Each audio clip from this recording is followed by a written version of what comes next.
Allah ya ja kunnan su in abin da nake karfi ku kai zan kona ku wa laqad uhiya ilayka wa ila alladhina min qablika la in asharakta la yahbatanna 'amaluka wa la takunanna min al-khasirin. Amma wani sai zo ya ce maka shi shehi ne na tariqa, shi jika ne na annabi, in ma ta tabbata to da ma dai kona shi ake, shi kansa kakan ma in ya saba Allah ya ce zai kona shi, sai kuma wani jika ya tsira. To sannan kai kuma saboda baka da hankali baka da wayo ya rinka zuga ka ya ce ni duk abin da kaga dama, in mun je lahira ba matsala mun tsaya ma.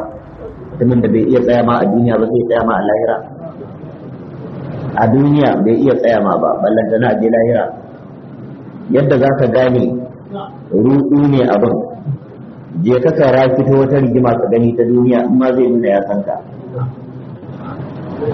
A nan yake da alfarma, a nan aka san shi, a nan ake ce mai shehi, a nan yake da zawiya, a nan yake rawani, amma a lahira tsirara zai tashi. Ba magana shehuntaka, ba magana wata alfarma ta yakan wani. in kullu man fis samawati wal ardi illa ashir rahmani abdan, duk wanda ke sama da ƙasa da suna ɗaya ne jiwa Allah shine sunan bawa. In gwamna ne kai a lahira ba za a kira ka da sunan gwamna ba, title din ya riga ya baka a duniya, daman a duniya ka same shi. Da haka a lahira za ka tafi ne tsirara ka da sunanka, in malami ne haka tsirara ka za ka tafi da sunanka, in sarki ne haka tsirara ka za ka tafi da sunanka, in mai kuɗi ne alhaji wani tsirara ka za ka tafi da sunanka. Babu alhajin damin duniya ce, suna ɗaya za mu tashi da shi a gaban Allah shine kowa zai tashi ne a matsayin bawa.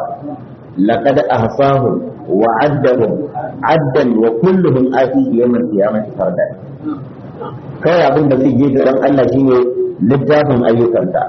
Da ka zama sarki a garinku a lokacin kana raye, me kai amfani, wace dama kai amfani da ita wajen shuka alkhairi ta wannan sarautar da kake da ita. Da ka zama gwamna, wace dama kai amfani da ita wajen shuka alkhairi ta wannan gwamnatin da ka samu.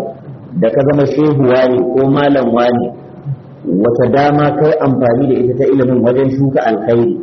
Da ka zama alhaji wani, me kai da kuɗin wajen shuka alkhairi. Kawai takaddun ne za su je wa Allah, amma ba title ɗin ba. An gane ko?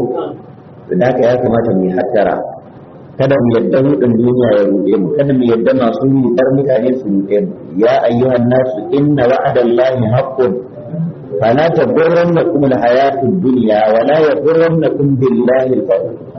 Ubangiji ya ce ya ku mutane wallahi alƙawarin Allah gaskiya ne, ba shakka cewa za a mutu, za a je a yi hisabi, kowa zai tashi shi kadai, kowa zai amsa lissafinsa shi kadai.